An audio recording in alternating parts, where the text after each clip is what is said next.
Assalamualaikum warahmatullahi wabarakatuh. Selamat pagi. Kita bersama dengan Cikgu Naimo. Hari ini Cikgu akan bincangkan tentang topik kelajuan sains sekolah rendah.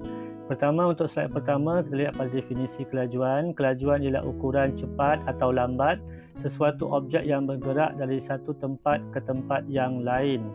Okey, jadi kita boleh ambil contoh jika kamu melihat satu perlumbaan 100 meter larian, di mana murid yang tiba di garisan penamat terlebih dahulu, dikatakan murid itu cepat sampai di garisan penamat dan memiliki kelajuan yang paling tinggi. Kita lihat pada formula kelajuan dikira apabila jarak yang dilalui objek dibahagi dengan masa yang diambil. Kita ambil K sebagai kelajuan, J sebagai jarak yang dilalui dan M sebagai masa yang diambil.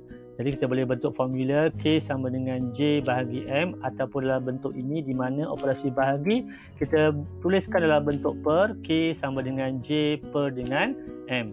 Jadi kita boleh bentuk juga formula ini dalam bentuk segitiga seperti mana gambar rajah D ini, di mana K sebelah hujung paling kiri bawah, J di atas dan juga M di sebelah hujung kanan, dan operasinya 2 bahagi dan juga 1 darab seperti mana dalam gambar rajah.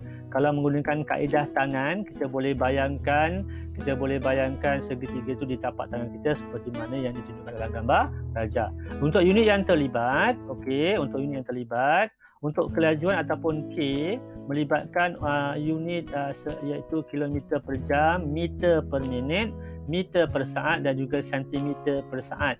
Untuk jarak yang dilalui, J melibatkan kilometer, meter dan juga sentimeter. Untuk masa yang diambil melibatkan unit jam, minit dan juga saat. Kita untuk membentuk daripada formula segitiga kelajuan ini, kita boleh bentukkan 3 formula, iaitu pertama K sama dengan J kita bahagikan dengan M, kemudian yang kedua jarak J sama dengan kelajuan darabkan dengan M masa diambil, dan formula yang ketiga M sama dengan jarak kita bahagikan dengan kelajuan. Okay, untuk contoh soalan yang pertama, seorang pelumba lari mengambil masa 20 saat untuk menamatkan larian sejauh 100 meter. Hitungkan kelajuan pelari tersebut. Pasti kita akan menggunakan formula yang mana? Kita buat ulang kaji sikit.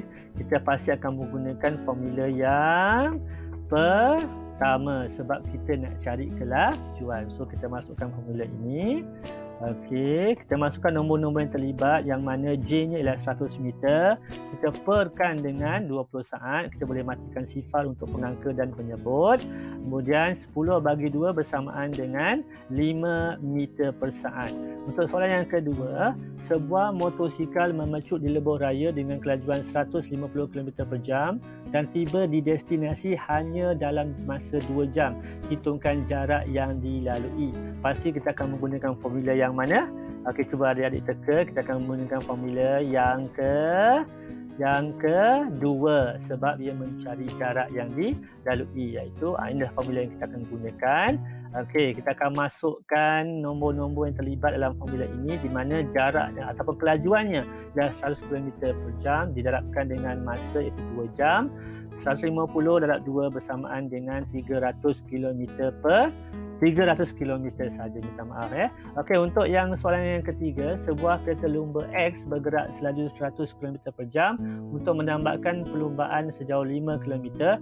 Hitungkan masa yang diambil untuk ke garisan penamat.